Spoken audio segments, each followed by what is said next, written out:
So I think I recommend you to take a look at this website. It's an ongoing project that many things happening there, but it's kind of getting many people together to discuss about environmental issues, and then it's a useful platform.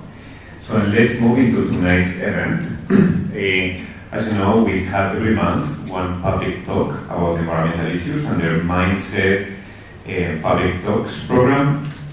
And tonight we have Dr. Cedric from Oxford, who's going to be talking about, he's going to be, I'm going to say, talking plus acting plus gaming. He's going to be, come play with me, spicing out the science and tantalizing teaching. So just very briefly, you know that these talks happen every month. In May, we will have a talk by Tek Win Lim, who happens to be in the audience at the end. And he will be talking about loopholes in Malaysian environmental law. So it's a very relevant topic for us. And then in June, we'll have John Terborg from Duke University to talk about trophic cascades. So those of you who are interested in ecology, John Terborg is like a superhero of conservation and ecology. This is a very, very big figure. He's a member of the National Academy of Science in America. So then I very much recommend you guys to come and see his talk. But let's move on to tonight's talk. Let me introduce you to tonight's speaker, Dr. Cedric. He's from Singapore, so he's from this region, where he studied his undergrad at NUS, and then he moved to the UK, to Oxford, and where he gained his PhD, and where he's now based as a postdoc at the Wildlife Conservation Research Unit, WildCRU. WildCRU is a very prestigious and very, very famous organization, and I think it's a very, very interesting place to be. What Cedric does, or what I think is very unique about Cedric, is that he's one of these rare scientists who, besides doing science, he has an inclination for arts. Not only he appreciates art, but he is a good dancer himself. So then, twice he has won the very prestigious prize, Dance Your PhD. I don't know, are you familiar with this contest? Dance Your PhD, done by the journal Science. So then, besides publishing papers, and this goes for the graduate students, if you are good with choreography or you have some interesting idea of how to perform your PhD, I recommend you to give a try, record, do some music. So I suspect he must be the only person who won it twice. It's very prestigious, and that's a great thing. Besides that, I think he also publishes papers and all the stuff like that. And something that he's doing that is very cool is applying games for teaching and outreach. It's something that is very trendy right now, and it's a form to engage people to make learning more accessible and more attractive. And today he's going to explain how he's applying these themes, game, dancing, and role playing to teaching conservation outreach. So thank you very much. Just a brief announcement. This is being live streamed with the UK. Hello UK. I hope you're enjoying and that you can listen well. So then please put your mobiles in silent mode. Keep in mind that this is being recorded as a podcast that will be made available in the website. And then we will have around 15 minutes of talk plus other things. As you see, there are some items for you to interact during the session. And then we will have a long Q&A until around 7:30. And after the Q&A, we will have some time for refreshment and we can discuss one-to-one further. So then, thank you very much. Please, your time to do it. Hi everyone. It's lovely to see so many of you here today. The title of my talk, Spicing Up the Science and Tantalising Teaching, I'd like to share with you some of my experiences with innovative teaching in conservation biology and how the students have responded to this gaming style in the classroom. So you must be wondering what those items are on your table. Well, you'll be competing in pairs, so say hi to the person beside you. Right? You have 4 colored pieces of paper, A, B, C, or D. These are your answers to the question posted. They are all multiple choice questions. And if you get it right, you'll be in. That's what the stand is for. And if you're wrong, you are out of the game. So may I please request that you take up the stand and turn it around to indicate that you're out. So your mission objective for today. Yes, you have 4 different colored pieces of paper. 1 minute to decide on an option. After 1 minute, you will hear this, and then you have to raise up your answer. Okay, either A, B, C, or D. So if you are not with someone else, you'll be fighting by yourself. I'm sorry. Or alternatively, you can find a friend right now. You know, and then hold up the answer. Okay. And then if you're right, you are in. If you are wrong, you are out. However, if you're out, there are many ways to revive. One way is, if the in group are all right, then everybody gets back in. Yay! If the in group are all wrong, then we switch places. The in group will be out, and the out group will be in. Alternatively, there's an active role whereby you can raise up your answer before the 1 minute is up. If you're out, if you raise up your answer, and after 1 minute, I will reveal the answer. If you get it right, you'll be back in the game.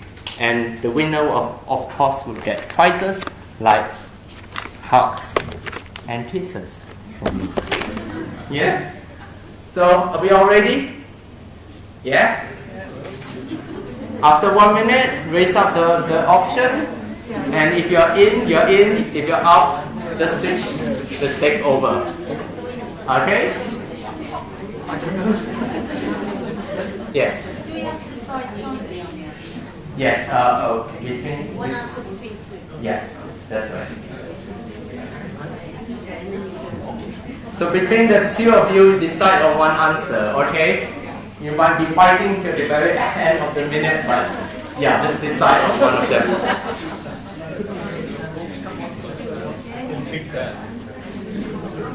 So, yes, let me reiterate this point. You can raise up your card before the 1 minute, okay? And then I'll reveal the answer only after 1 minute, and if you get it right, you'll be back in the game, but you have to be the first one to do so, okay? You don't have to hear the bell, you can do it before the bell itself. Everyone cool with the rules? These are the gaming rounds. We have 5 rounds, each with either 1 or 2 questions each. There's a preview, which is a little bit about the work that I do right now at Wall Crew, the storyline, background on the teaching methods, and the research on the teaching methods. Then we look at strategy, which is the experimental methods and the behavior observations that adopt in the classroom. Gaming outcome, some of the results and analysis of how the students have reacted to such a gaming structure. And the next level, some peripheral work and work that I'll be doing in the near future. So my work at Wall Crew, some of you know me quite well, some of you have read the synopsis. So let's do a first round of questions. What did I do for my PhD? Was it the sexual behavior of the red jungle fowl, the sexual behavior of the fruit fly, or was it sperm biology of the red jungle fowl? Or I did a PhD on dance and music. You have 1 minute to decide. Raise your answers only after 1 minute.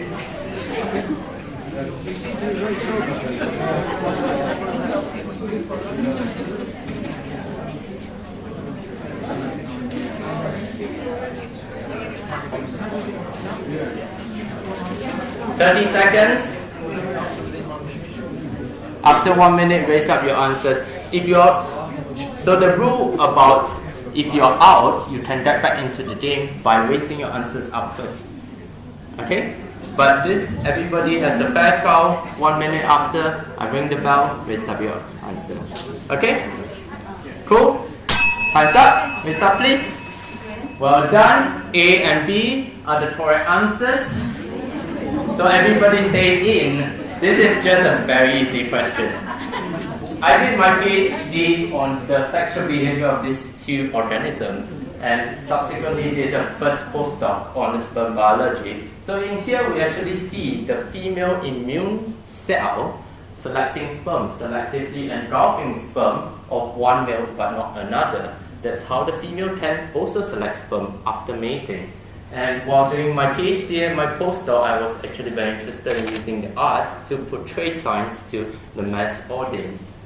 So right now, I'm working with the Wildlife Conservation Research Unit, and I would like to share with you the core of my research. Basically, conservation is outreach, research, and education.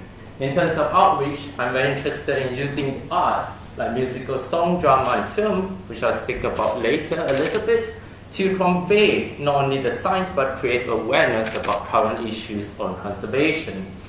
And for research, we do a collaboration with Ahimsa. This is the Wild Crew team and collaborator Ahimsa. We research on clouded leopards in Ulu Muda, which is in Kedah. And if you walk 500 meters east of our field site, you actually reach Thailand, illegally, of course. So this is my research team, people that we hire as field guides, and my research assistant is actually British, just like my fake accent. And we found on our first camera track the rare spotted leopard, which is really rare in Peninsular Malaysia, and the clouded leopard, which is the focus of our research. So your next question about my education, which of the following is the defining feature of my educational methods? Defining feature. Is it I do research on educational methods? I teach students how to create games for learning, or I use the arts and artistic platforms to teach.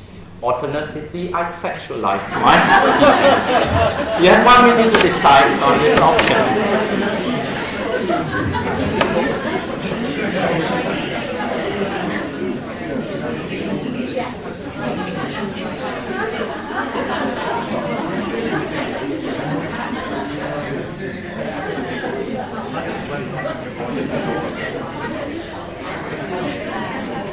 30 seconds.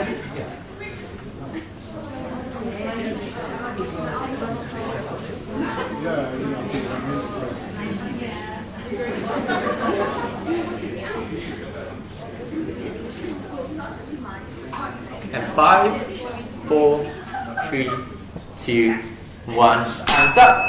Answers up, please. C or D? C, majority C. Well, the answer, defining feature, is only one. I use games and artistic platforms to teach. So if you had multiple answers, which is bad hedging type of behavior, which is you can just put everything, you are out of the game. I'm sorry, please turn the thing around.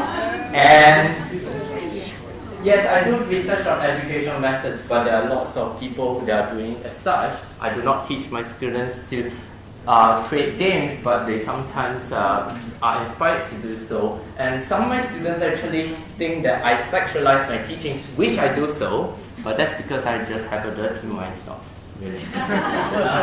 It's not really a defining feature. Okay? So a little bit of the background of what I do and the pedagogical meaning, research on teaching methods, why I do it.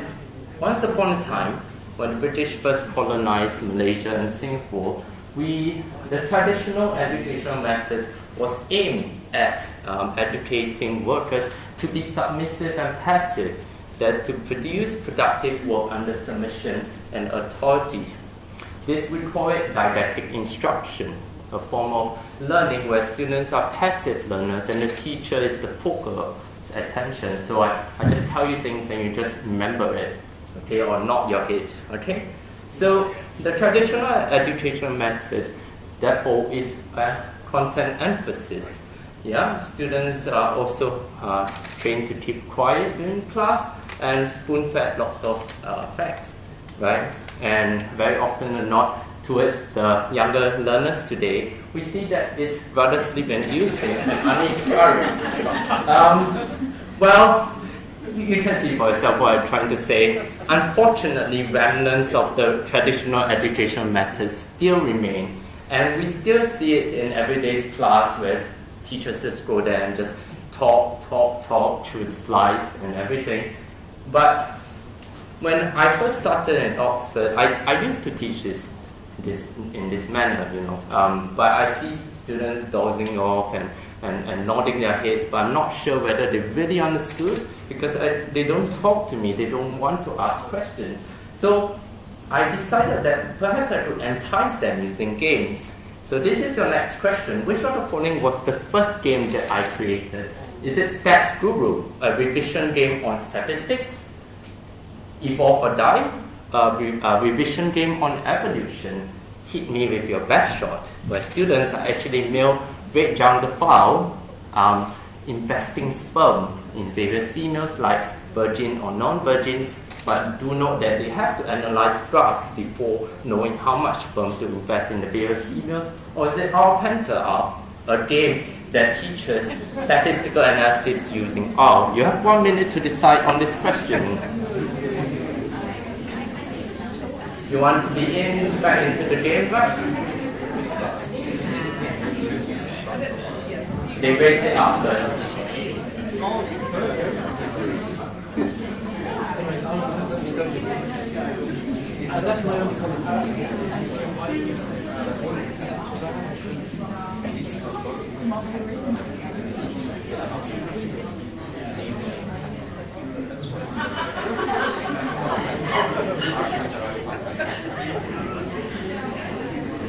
You have 30 seconds.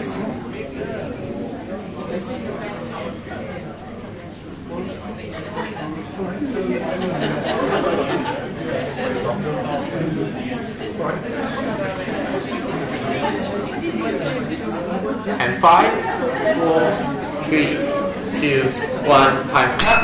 List up your options, please. We have a majority of C, a couple of A's, very few B's and D's. Well, the picture actually gave a clue. This is the least defined one. This is the most evolved one. So, actually, I pasted just colored paper on the back of a cardboard box. That's my very first game. Unfortunately, Jin will be in because you first raised up your answer and you are out. The rest of the people, please change your status. Thank you. The answer is A.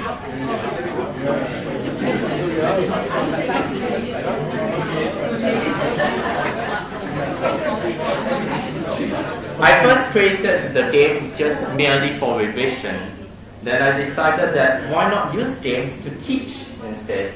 So this is a revision game, and subsequently students take on roles of Red Jungle Fowl. The games have become more refined. And this was actually created using Photoshop with lots of colors. And as a little bit of symbol here, Wild Crew. I wasn't in Wild Crew when I first invented my game. So, yeah, happy with the answers? Yes. So when I first created this game and the students left the tutorial smiling and thanking me profusely for making the tutorial so fun. And 1 year later, they even told me that they remembered what they learned in this tutorial. That was amazing. It's just inspired me to carry on the second game, the third game, the fourth game. And I'll showcase even more later. So all these games actually incorporate another form of learning other than didactic instruction. This we call experiential learning. So which of the following best describes experiential learning? Think about it. It's like reading a book about animals. It focuses on the learning process. It is learning from instructions and it requires a teacher. Which of the following is the right answer? Yeah. They raised it up first.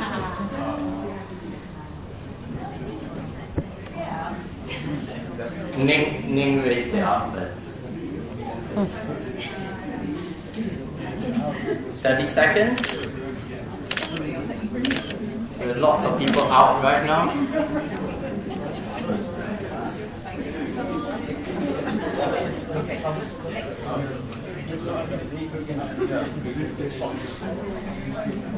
And 5.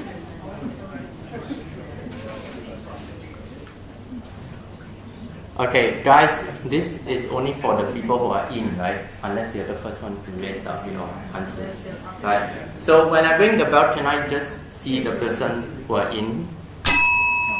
Okay, time's up. B, B, B. Name you're in because you're the first person. The answer is actually B. and everybody gets back in, because that's the rule of the game.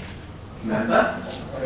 Because everyone who are in and answered it correctly saves the other people coming back in. So change your status accordingly, unless you don't want to be participating anymore. Yes, it focuses on the learning process.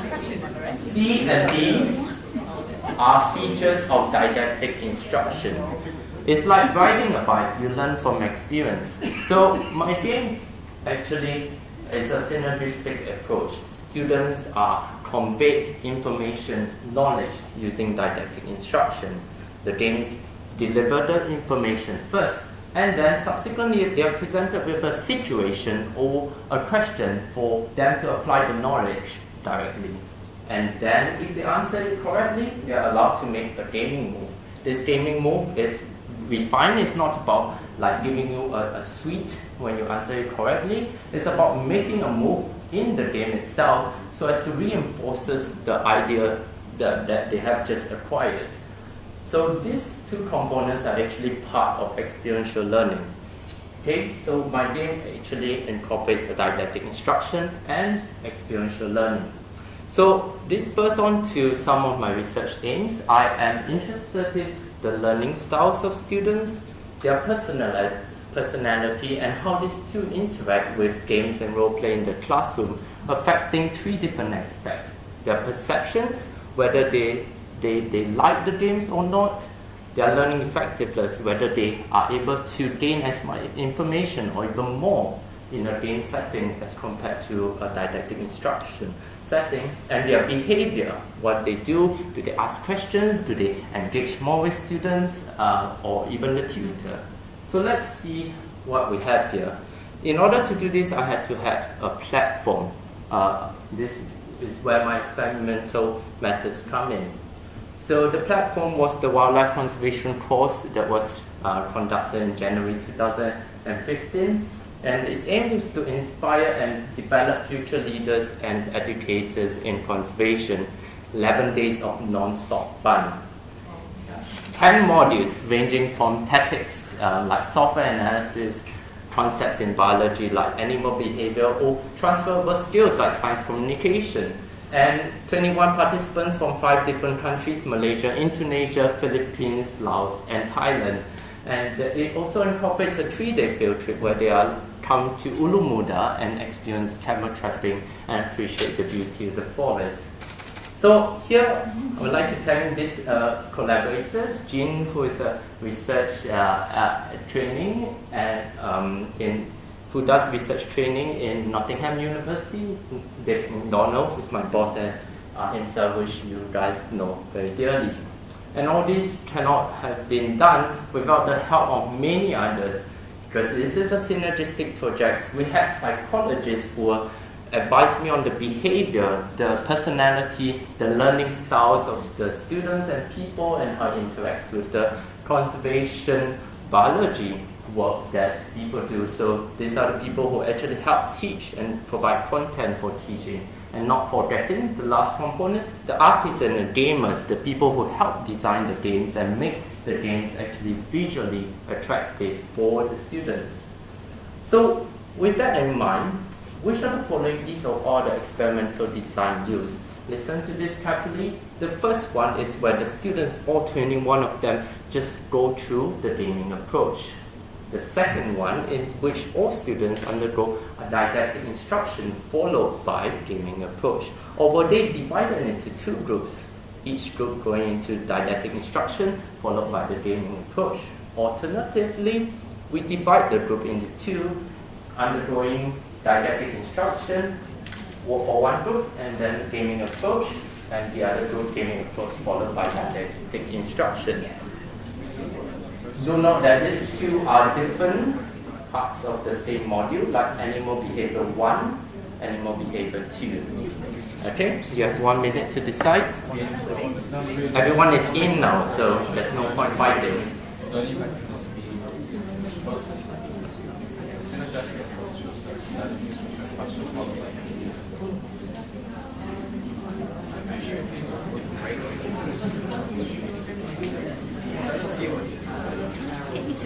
Oh yeah, sorry. Just Okay. come, no, it's okay. Just that's good, a little. Yeah, just come further forward. Thank you.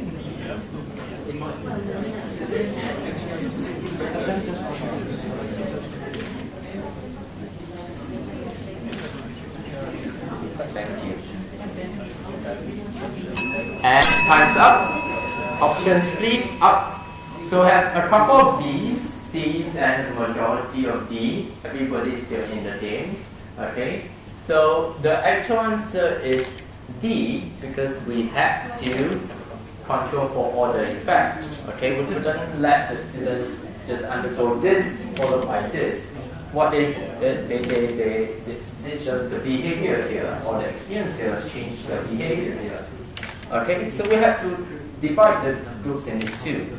Because of time limitations, there were several modules that I only taught 21 students all in one using the gaming approach. So some modules we adopted this design and some modules we adopted design A. So if your answer is A or D, you are still in the game. If not, please switch over. Okay, everyone done that? I depend a lot on honesty here. Okay, cool. So let me introduce you my new games, the Conservation Genetics Casino, one in which students have to manage colored chips. All 5 of them represent traits, right? The blue trait, for example, represent resistance to disease blue, and red chips represent resistance to event red. In this game, students have to manage their chips from a small population, homogeneous population, that is all of one color, and they have to switch colors. They have to grow their population, or they bet against other players in who answers the best, and they collect the chips of all the rest of the players. It is the second most favorite game in this course, and we have the spatially explicit capture recapture module in which it teaches students to deploy camera traps in the field. So I actually brought in a fake forest. In the first lesson, John was teaching it, and it was really funny because the students had to answer questions for money, and then you can see all the kids just like, I want the money, I want the money. The idea here was to get as much money as possible to buy camera traps of different qualities, subsequently deploying it in this field, collect the data and analyze it in the third module using R, all in 3 sessions. In this population viability analysis arcade, students compete against each other by firing bullets into multiple choice questions, not at each other, of course. Okay? Statistical analysis using R, in which they compete against each other to reach the finishing point by asking each other questions on the R software. QGIS, an acronym for Quantum Geographic Information System, a spatial analysis software. I call it Quick, Get It, Safe, because students have to collaborate against me to save the forest of Peninsular Malaysia. And the last game, which voted as the top favorite, is this little forest game. Students take on different roles. The village people, the government, the city people, the conservation biologists, and in which they all have special abilities. For example, the government can stop the game and say, pay more taxes, and everybody has to give him more money, while the city people can actually vote down the government and change role with the government, while the village people can kill an animal to revenge a fellow human that has been killed by an elephant. And the conservation biologists can have a protection area around the forest. The idea here is that they take on different roles. They have money, but the money can be used to reintroduce animals back into the forest, or they can use to bribe each other, deceive each other, vote each other out, change their votes. You know, I just love watching the students giving the money, please. It's just a little bit, with lots of money, and just convincing other people to change their mind. Because in this experiential learning game, scenarios are posted. For example, a black bear is seen ravaging the trash can, right? And they have 4 different actions to take. There's no right action. They decide on their action based on the costs and benefits of your own role, and then shift the game in different directions. And you can force someone else to change their votes by bribing them. This is a very flexible game. It's very interesting. We can talk about it more later. But with that in mind, let me ask you, what is this game used mainly to teach? Is it voice management? Is it human-wildlife conflict? Is it animal behavior? Is it game theory?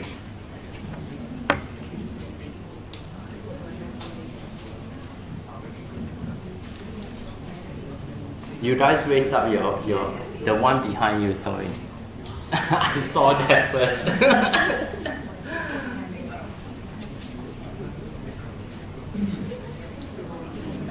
30 seconds.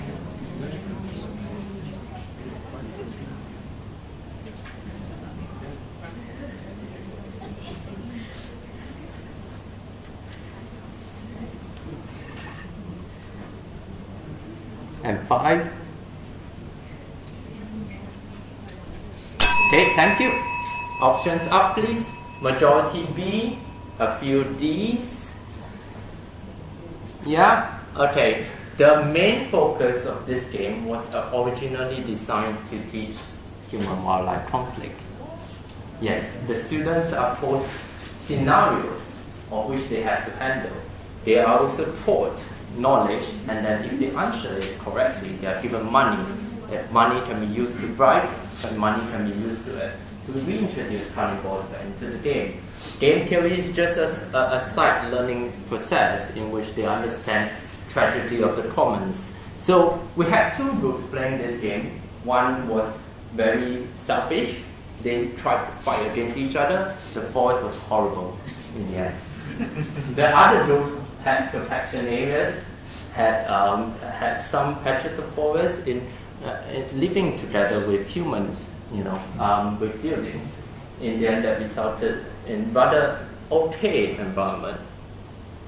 So another way of using other inspirations that I've been using are role plays and reality TV mock-ups, X Factor science communication, in which students are given research articles in which they have to present it in a scientific manner, as in a conference presentation, or artistic manner like a poem, a theatre or dance. A debate on, let's say, captive breeding of rhinos to save them, as well as the writing apprentice, in which students have to write about their research articles and subsequently sell their articles to editors. So, with all these games in mind, we wanted to know if really was it effective? Were the students really enjoying it? Were they just laughing for the sake of it? So we administered questionnaires to students at the end of each lesson and asked them whether they viewed the gaming style or the didactic instruction as being more fun. It's clearly we see that gaming is definitely more fun than that of didactic instruction. But what other benefits there are? Well, they are also more motivated to learn more after the lesson itself. That is an intangible benefit, so they find that the knowledge that they gain is applicable, they learn through experiential learning, and they are more motivated to learn more after the lesson. They also say that it nurtures creative thinking, of which they are allowed to apply the knowledge on the broadest perspective. All these are students' perception. And we look at learning styles and how it interacts with students' perception. There are 4 different categories of learning styles. Reproduction, in which students merely memorize things and regurgitate subsequently. Meaning, learning to understand its meaning. Application, learning to apply. And undirected, learning for no specific purposes. So I'll just touch on reproduction, the learning style reproduction. So students were asked to take questionnaires before the course itself, and they rated whether they're emphasizing on learning through reproduction. So we plotted the fun score against reproduction directed learning score, meaning if you have a low score, you are less likely to be learning through memorization. If you have a high score, you are more likely to be learning through memorization. So we see here the graph plotted for game and that of didactic instruction. And there is a significant interaction after controlling for students and modules. The idea here, the significant interaction between lesson type, which is this two, times the score, meaning that the two gradients are significantly different. What does this mean? Well, these 2 points are actually the same student, right? One in which she rated that of DI as a low fun score, and that of the game was a high fun score. You can see here that all these are actually the same student. This one is the same student as the one on top. What this means is that it actually caters to students that are actually low on this reproduction directed learning score. Catering to, we can infer that it actually caters to a wider range of audience. So, learning effectiveness, we had pop quiz before and after the lesson itself. And you can see we had before the score. Okay, mind you that the pop quiz were very difficult. Okay, if everybody scored 100%, there's no difference to tease out, right? So before and after for each lesson type. This is the question for you. Is there a difference between the lesson type? That's your question.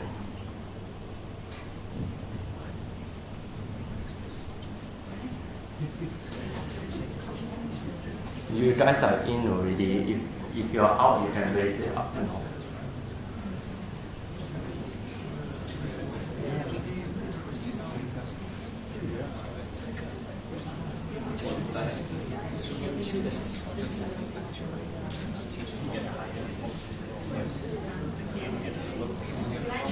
The differences here giving the data, right? Yes. Significant differences? Is the increase here before after the lesson different from the increase here after this lesson? Yes.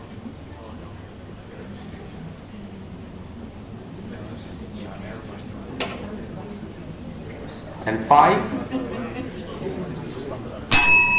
Time's up. Raise up your answers, please. A majority of B, which is no, and a minority of A. The answer is actually no. Okay?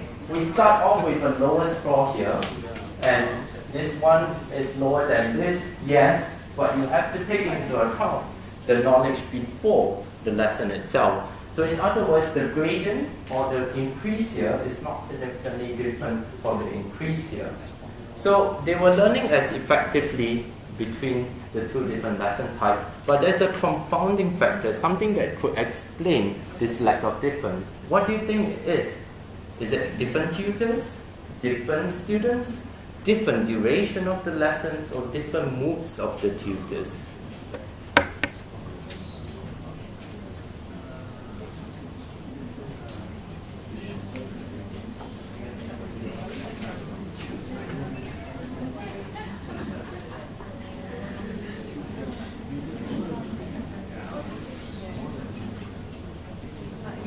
For the previous question, if you answer it wrongly, please switch your status, alright?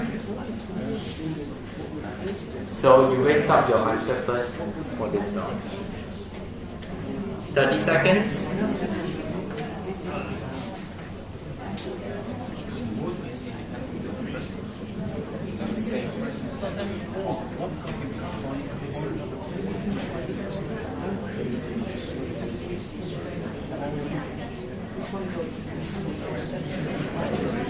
And 5.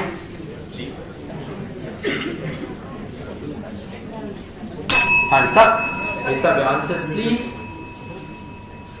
We have a mixed answer here.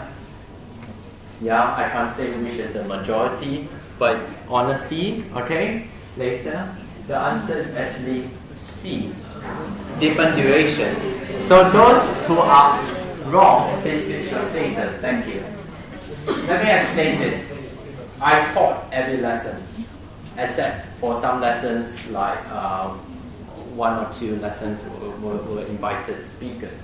The students were the same, except they were split into two and then use a balanced order design, so they undergo both treatments at the same time. The duration is the different one. I didn't have a different motive, seriously. I tried to control myself. Okay. The different duration.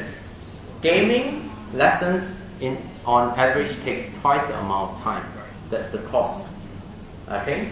So because they have to make gaming moves, they have to think about the questions. In didactic instruction, there's no questions. You just deliver information.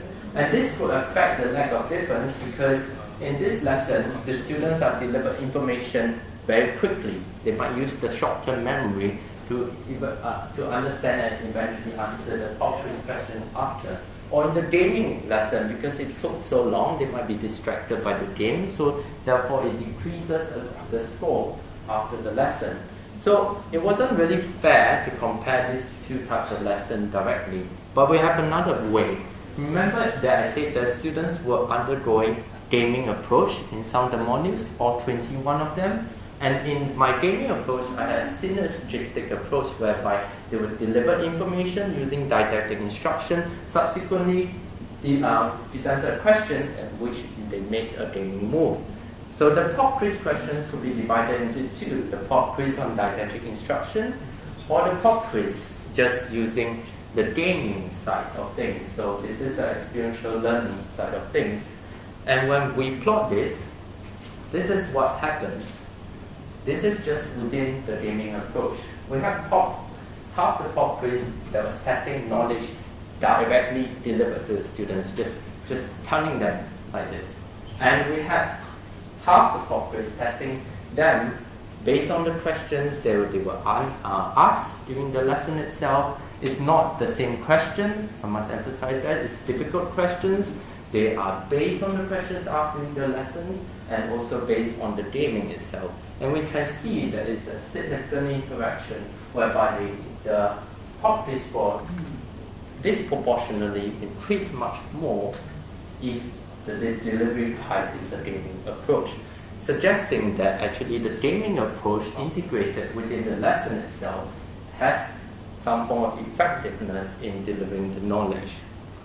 So in terms of behavior, I had lots of psychologists and some of my friends from the conservation biologists recording lots of behavior. You can see very interesting stuff, but we'll just go through two main ones.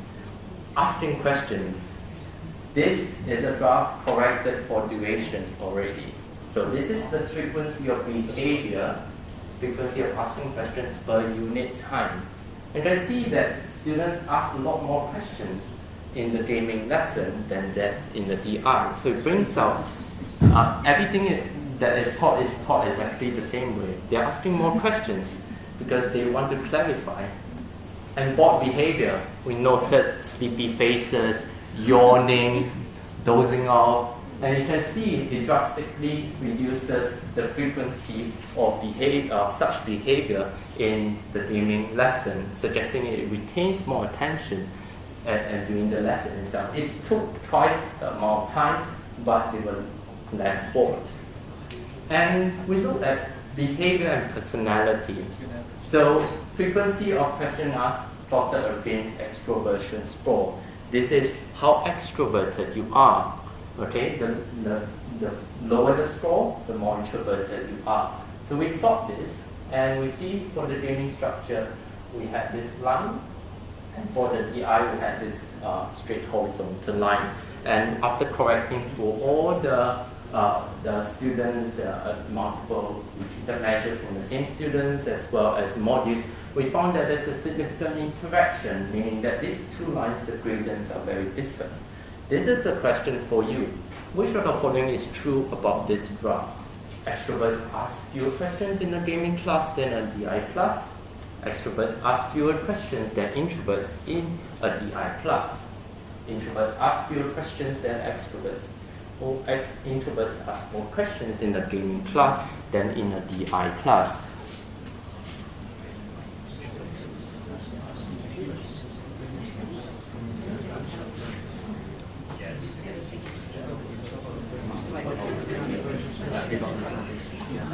You raised it up first. Okay, I'll give it to you.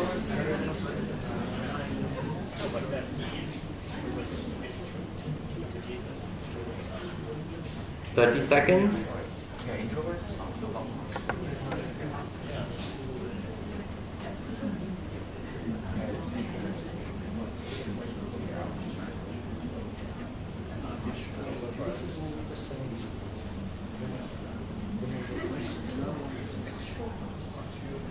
And 5, 3, 2, 1. Hands up.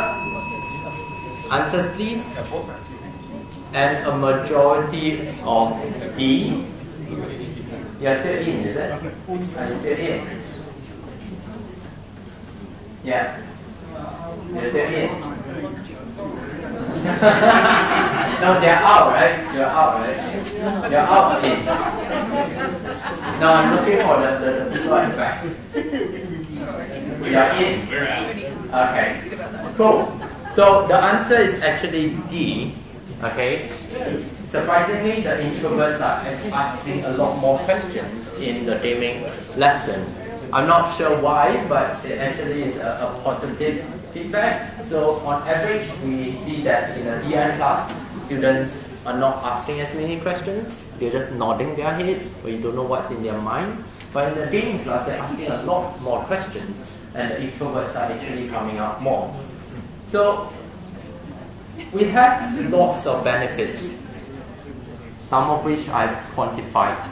Okay, so change your status. Think about whether you're out or in. We're getting fewer and fewer people, which is good because you can't really share chocolates. So I quantified many benefits, and some of them are fished out from the survey feedback at the end of the course. What the students are saying? Well, the network and bonds created during the course were astonishing.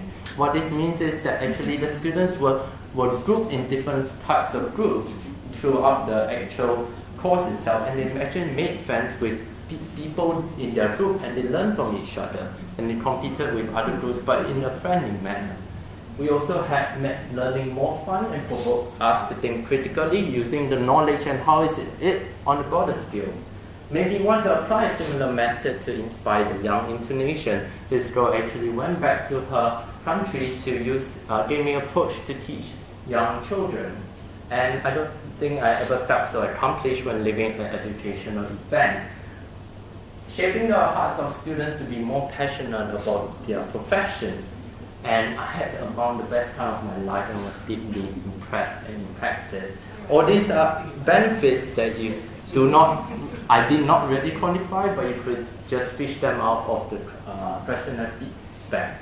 And impacts beyond the course, these are pictures from the young Indonesian girl that I mentioned earlier. She created this game, went to a village and actually teach the kids about conservation using this game. And what she said was the kids were really excited, they were laughing and cheering at the end of the game.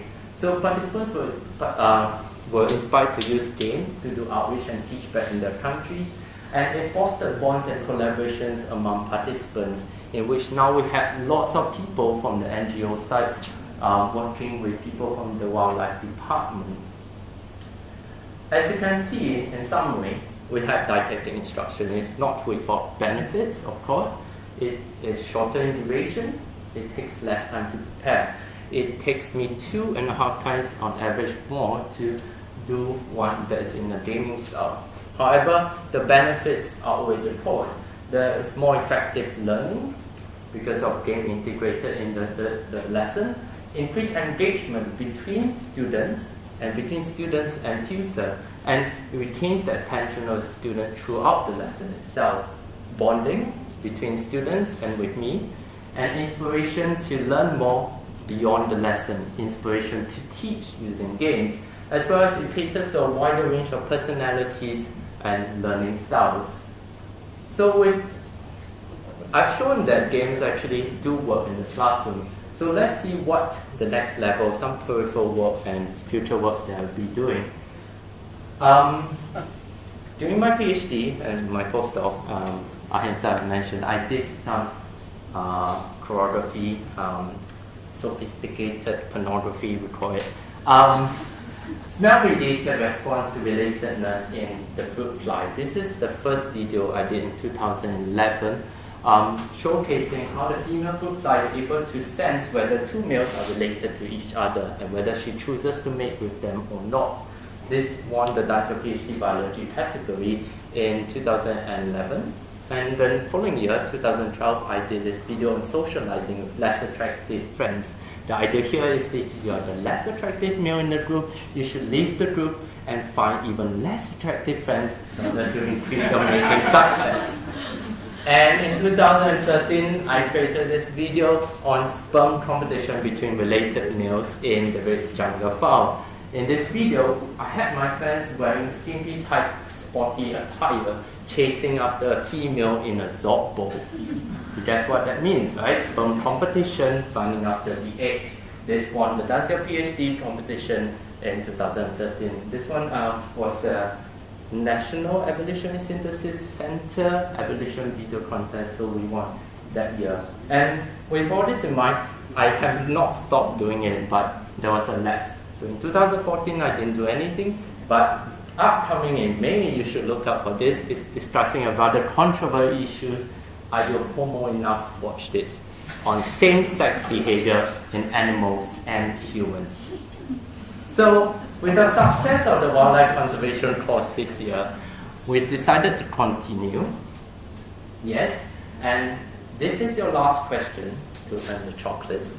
Which of the following do you reckon is the theme of the next conservation research, wildlife conservation course? Is it a theme park, a murder mystery, a theatre, or sex and conservation? You raised up first? It's probably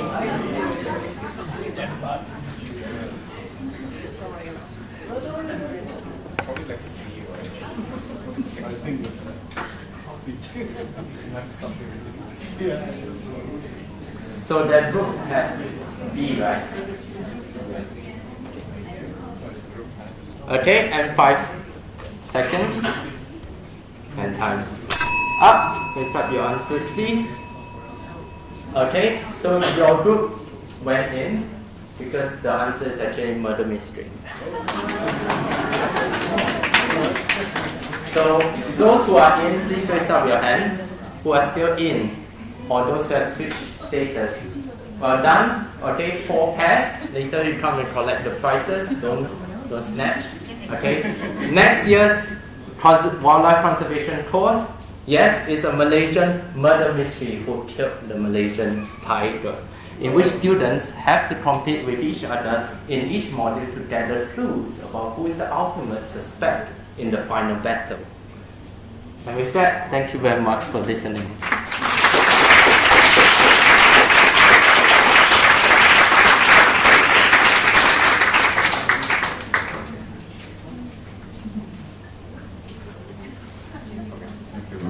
Thank you very much, Cedric. So we have some time now for questions.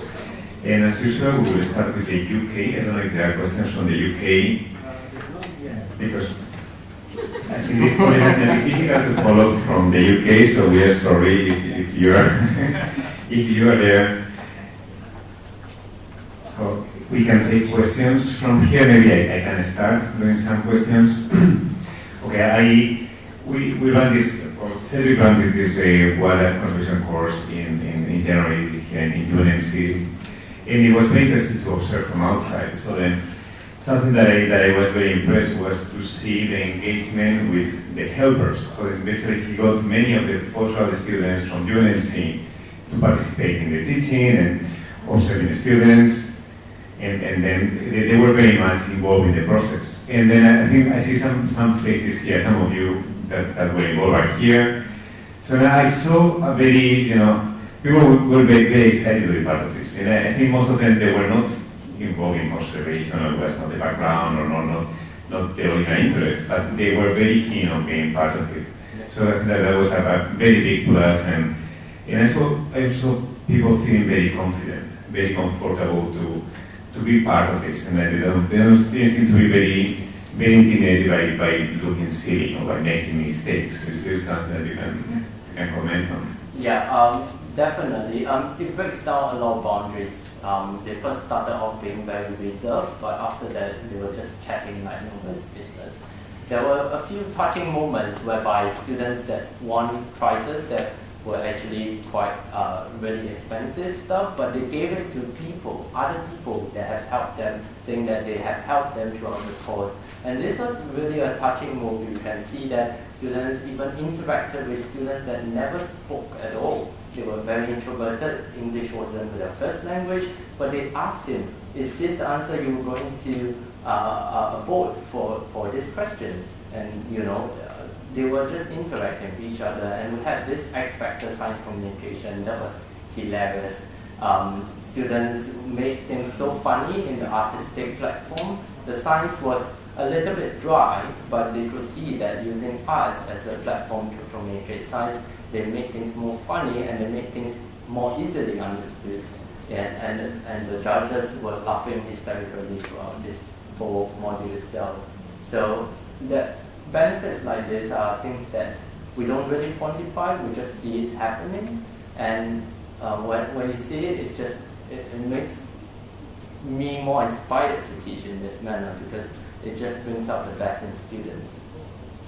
I think laughing was quite common throughout the course. So every time I went to see what was going on, students were laughing. And that's something we don't get in my class. I was teaching I don't get the students to laugh that regularly. So I guess that's a very, very obvious positive thing, right? We all like that thing. So then we are now in a university, in an academic setting. Our mission is to teach.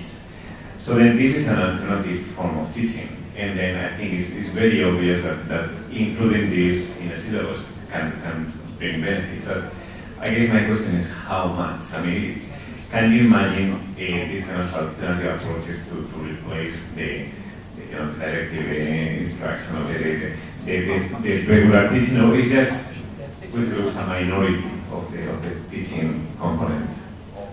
So I. You can't hear me.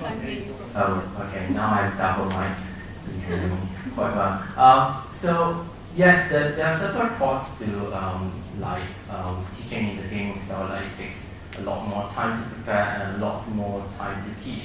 However, through time, you actually really refine your methods. You are able to teach things within an hour. But the idea here is to teach the basic concepts, and because of all the other benefits, the students are inspired to learn more outside the lesson. You can give them material to learn on their own outside, and they are able to see how the knowledge is applied during the lesson itself. It's not about vomiting everything out during the lesson itself, so that the students are able to take in everything. Because if you lose their attention, they won't take in anything, right? You must kind of make it in a sense that they know how the knowledge is applied.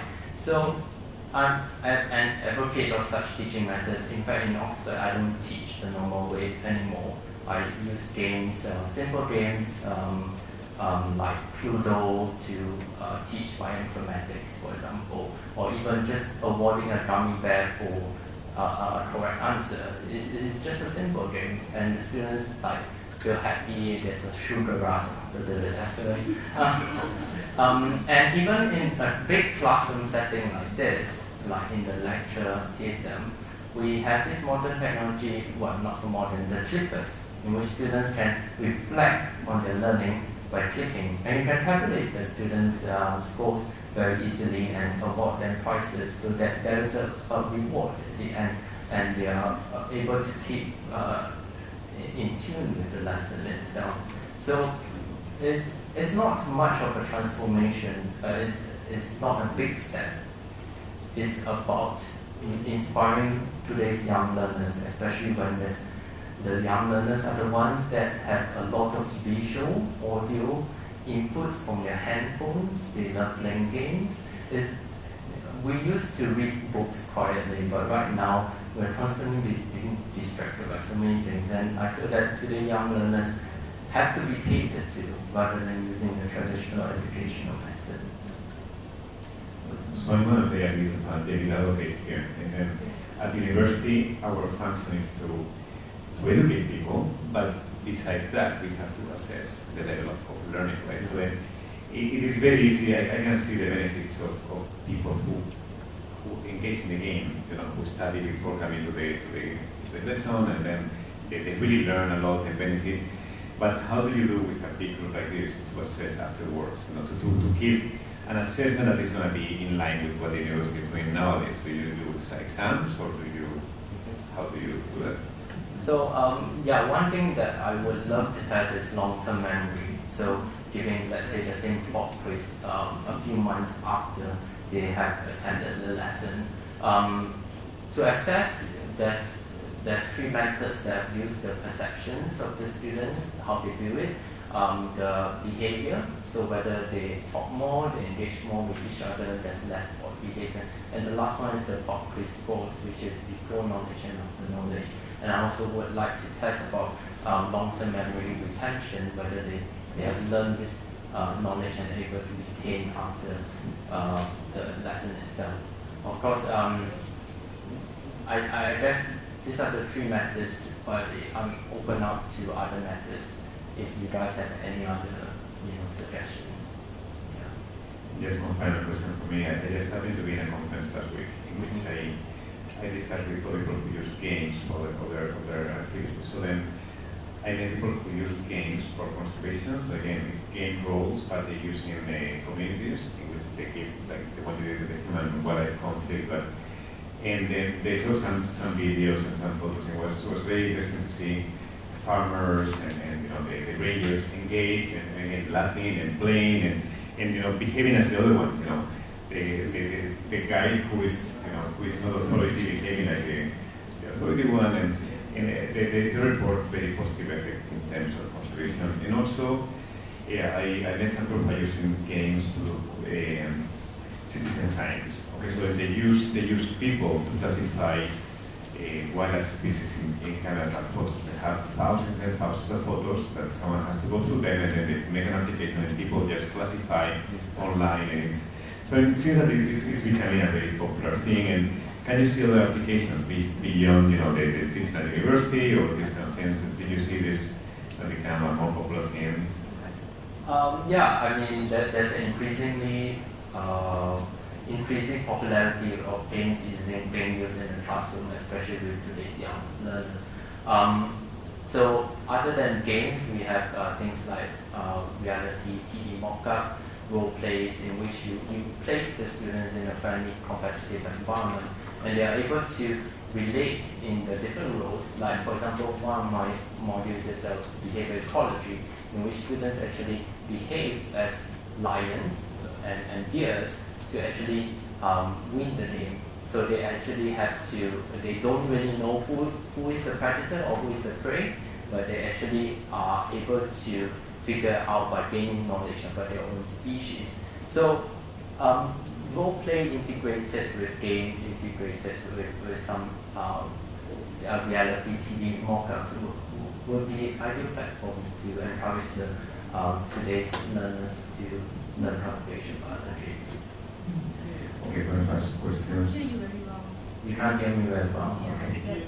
Just press the main mic. Main mic.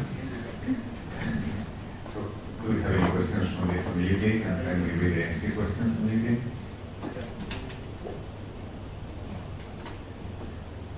First question, it's to do with the long-term retention.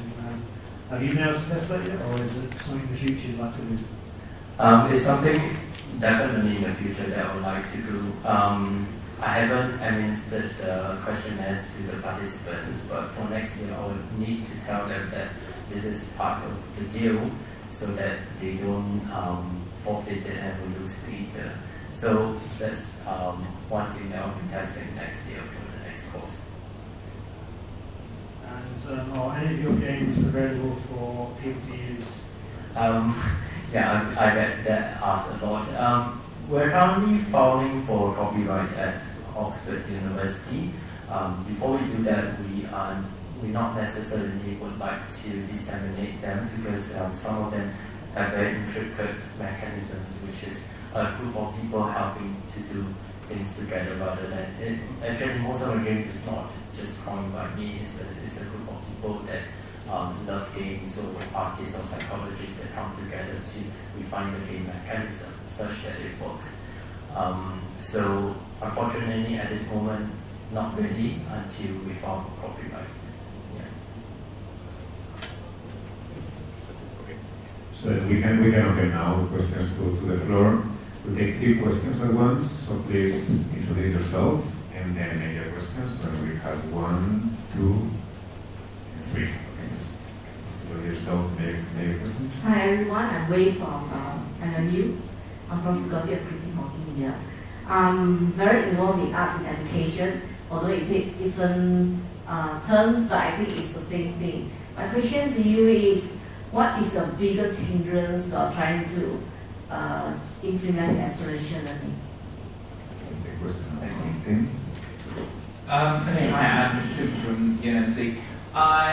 One of the things you mentioned briefly, just including there, and I was just wondering if you could elaborate a little bit more on, is how you've worked with artists and game designers. Because one of the things that I find very depressing with a lot of educational games, which is obviously, from just what you described here, very different from yours, is that they're often not very good games. Because they're frequently designed by people who aren't game players and they're desperately worthy. I just wonder if you could elaborate a little bit more on the relationship you've been cultivating with the sort of gaming world. Okay, cool. The third question.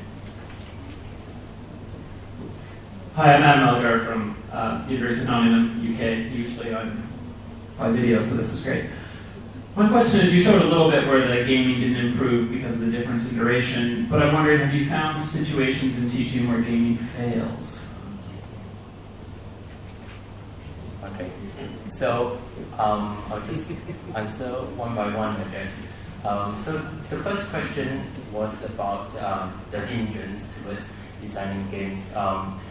Not only does it take more time, you often have to consider the motivation level of the students. For example, in this classroom, if you're out, if I didn't give you mitigating mechanisms, like revival mechanisms, you will not want to participate for the rest of the class. Right? So that was the learning point of my first few games. I had to have mitigating mechanisms like this, in which, like, students halfway you can steal from other players, for example. That's kind of evil, but it makes the students more motivated to try harder in the rounds. Other hindrance is trying to find a balance between prolonging the lesson because of the game and also distracting them because of the game, and also delivering the information that's necessary for them to learn. So my games, I try not to have this type of reward system where you just answer a question and you get a reward. I have a game that is reflective of what they are learning. For example, the behavioral ecology lesson is about animal behavior, so they had to behave. So in animal behavior lesson, we learn about frequency, the types of measurement of animal behavior, like frequency, latency, duration, and all these are incorporated in the game, meaning like how fast you respond, that's latency to your response. So it reinforces the idea to the students. So it's not about the reward system of the gaming, it's about bringing the games into the lesson itself. Your second question, sorry, I got a bit distracted. What was I just wonder if you could elaborate a bit on how you've worked with game designers and artists. Okay, so the 3 people that I mentioned down there, one loves games a lot and she's fantastic, so she has played like almost every game in this world or something like that. She knows all the games by head, and whenever we talk to her, we explain that this doesn't work because of this. She will give you another mechanism which you can use. And also, one of the people that helped me, the game designers, is a modeler actually. He models individuals based on their behavior. And with that, he has a mindset of like, if a person is moving based on this, how would it affect the other players? So some of the games are actually modeled based on this type of mechanism in which that is individual-based modeling, meaning how it affects the overall structure if a person makes this move. And the artists are very important because they understand color combinations that appeal, they understand things that appeal and don't appeal to the general audience. Colors play an important role, shapes and as well as designs. We cannot have things that don't look appealing to the audience or the students. So it has to appeal to the students for them to want to take part in the game itself. So therefore, actually the artist was my sister who studies visual arts, and I got her to design. I just told her this is what I need, design something for me, and she just basically did something that was really, really enticing. Does that answer your question? Yeah. And the third question was, have I found episodes where gaming don't work? Yes, I did. That was the first few prototypes and then I chopped them out of the lesson itself, because every time they play or do a lesson with me, they have a questionnaire that they have to fill in. It's always compulsory, and with that, I know what works and don't work. So those games that, let's say, in this classroom, I remove half the audience because you answered it wrongly, and then you don't want to answer for the rest of the lesson because there's no revival mechanisms. I don't use them anymore. So I did not do quantitative work or statistical work or data collection for those games because they were the earlier ones. I only did it for the current ones that are new stuff that I've been developing. Okay, any more questions? Here, Leo. Hello again. My question is, do you design the games to depend on the teacher to lead the students, or they're kind of standalone that I can just say download the game and then play with my game with my friends, and they will also learn even though the teacher is not with us? And the second one is, if you had to design a game for each thing that you want to teach, or if there's like a bag of games that you can always like adapt, so it's not so much effort to design a new game for teaching something new. Okay.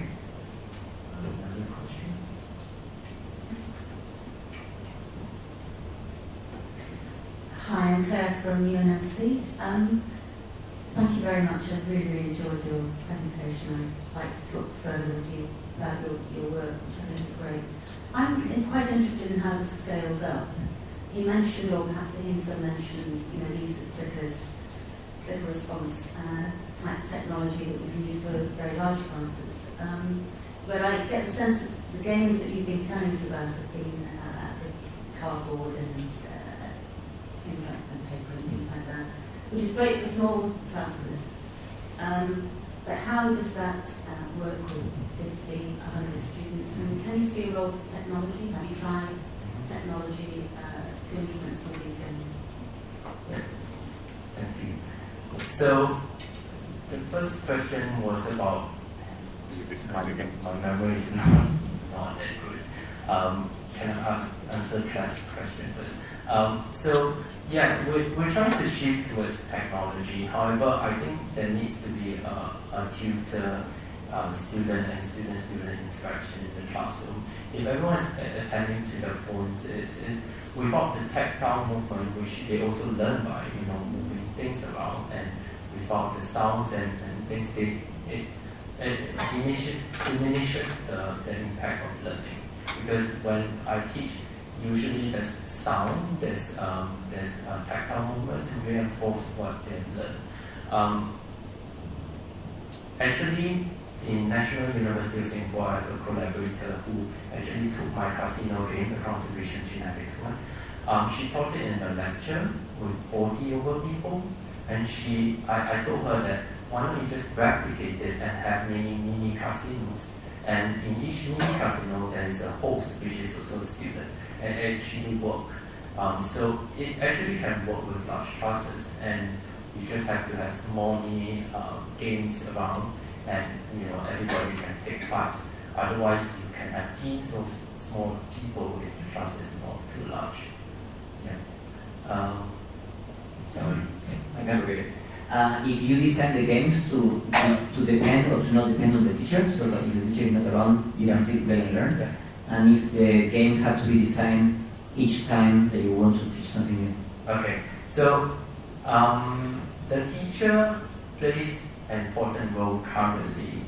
However, I merely sometimes just explain the rules and then subsequently let the game run itself.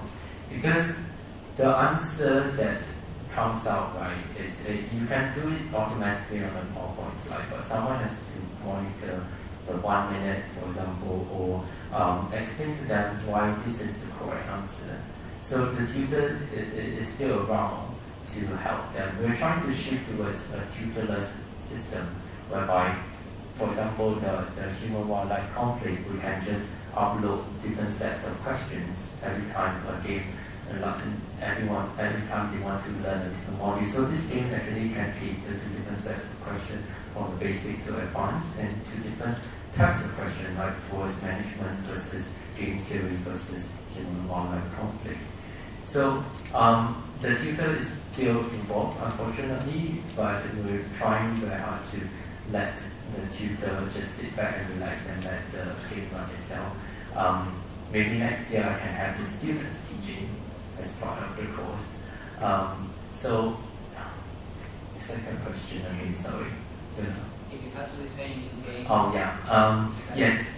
Currently, because I'm so, my mind works very actively, I just want to design a new game for every module, but it's quite exhausting.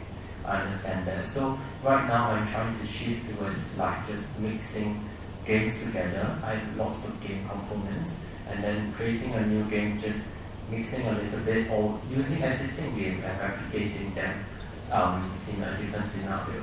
So, like for example, Cluedo, or for example, Monopoly, you can use it to teach just replicate it, the mechanism, and then teach whatever topic that you want to. So, yeah, I'm still in the stage of like designing one game for every lesson. I think we have one question from the UK. So this is the preparation time. So when you first design a game, obviously it takes longer than designing a presentation for the DI. But once it's designed, then how much time do you actually need to prepare for a lesson? Is it quicker with the game already designed? Or? I'm not too sure what you mean by prepare for the lesson, but basically you can take existing didactic instruction slides, which all you have know or have probably, and then change alternate slides or slides that a question can be posed towards them. So every alternate slides, you change them into a question format rather than just delivering the information.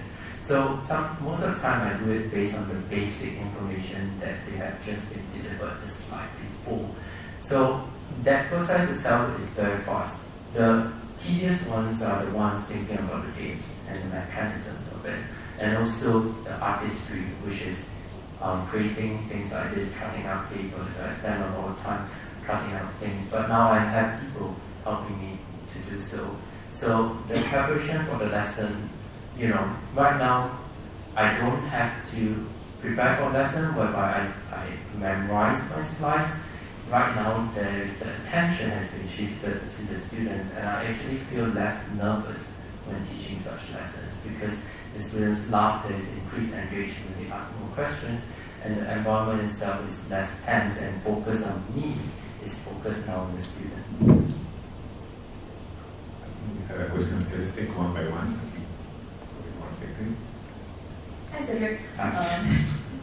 Chen from UNMC Psychology. So I've got a question that's you sort of addressed part of it already, but how adaptable are your games to the other disciplines? You know, someone in psychology wanted to do a tutorial. Obviously, some of the games, like you mentioned, you mainly need to devise questions and answers, but some other ones, like human wildlife conflict, obviously that's very tailored. Mm-hmm. So so where do you have a range of games, or are most of them? I guess most of them fairly tied to like content that that you have. Yeah, so I'm trying to, I spoke to several psychologists and asking them whether they wanted to collaborate on using games to teach psychology, because there's so much scope for it. Psychology is about human behavior, and trying to create a game that makes them behave in a way that they didn't expect, or psychologically manipulate them to feel a certain way, that's really cool. Sorry about that, but it's kind of the idea of experiential learning, experiencing feelings or behavior that you never expect will occur under certain situations in psychology. So yes, my games have a range, a very defined one, refined one like this one that you see over here, to the very simple one, which is like you get an M&M if you perform something, right? So I'm happy to speak to psychologists. You kind of have to cater the games to what you're teaching, but the mechanisms are usually the same. Yeah? Any question from here? Okay, so I will finish with one question. I will admit both to Nagu in the audience and to you. So we are seeing these games being played by students or by farmers involving by people who want to do student science. But do you mind very serious, very formal people doing this game? Like Malaysia is now making the 11th Malaysian ban. So it's a very serious policy that is going to determine many things in the next 5 years for the country. Can you imagine the senior politicians and policymakers playing these games, like you are a taxpayer or you are this? So is this like, would you feel confident to go into a room with the Ministry of EU and work with them on something like this? I would definitely love to try it out. The games, the questions can be changed to a more advanced level.